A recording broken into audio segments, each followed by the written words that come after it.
You usually are in Vegas, right? You have the Rio thing that you've been doing for forever. Yeah, we've been playing there coincidentally at the Penn Theater. It's so nice it worked out that way. It would be so embarrassing if we were at the David Blaine Theater. You got lucky. But it worked out that way. We're coming up on 10 years. You've been full-time there.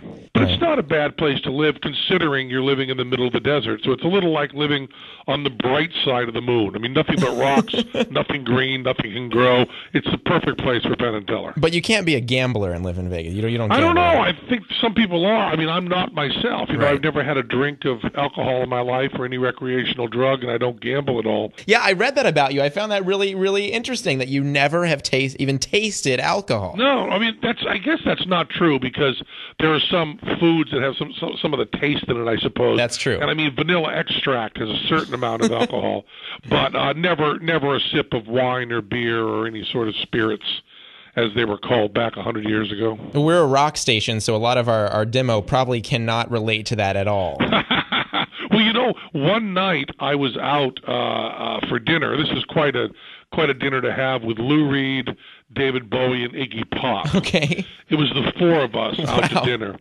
And Lou was showing me off as though he were a villager who'd caught Sasquatch, because I'm twice all their sizes.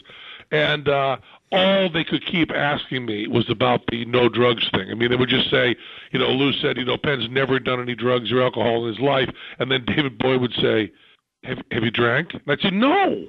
And then Iggy would say, pot? And I'd say, no. And then David would say, speed? And I'd say, no, nothing. People can't quite grasp the idea. They have to go through. So we'd be talking for a while, then one of them would go, meth? And I go, no. By the way, a listener called in with a story earlier that you can either confirm or deny. You played a show here at some tennis club in the early 70s. You probably don't remember this at all, but it was apparently one of the first times that Teller spoke. And here's what he said. You asked a listener if he wanted your autograph, and he responded, no, I've never really heard of you guys.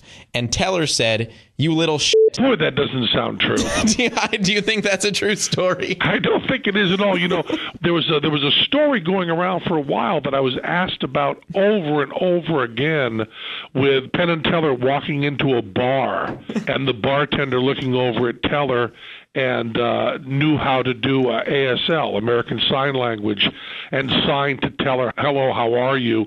And Teller responded with an obscenity, and then said, just give us a couple scotches.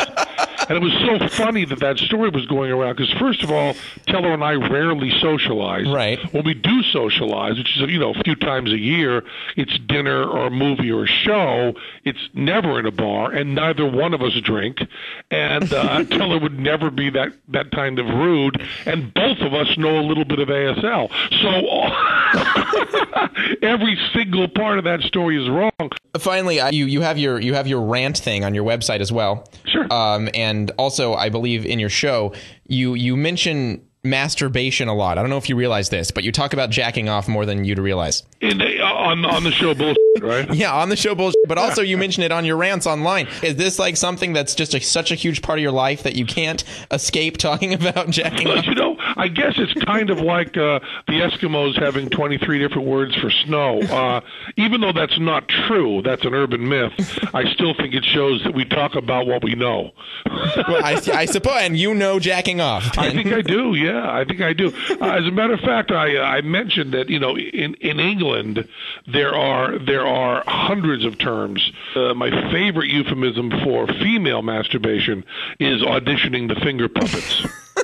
Which I really think you can't beat.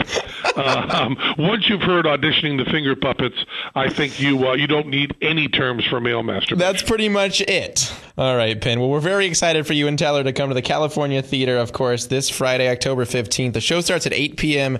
People can get their tickets online at californiatheater.net. We hope for a full house, and I'm sure it's going to be a great time. Yeah, well, come on by. Thanks a lot.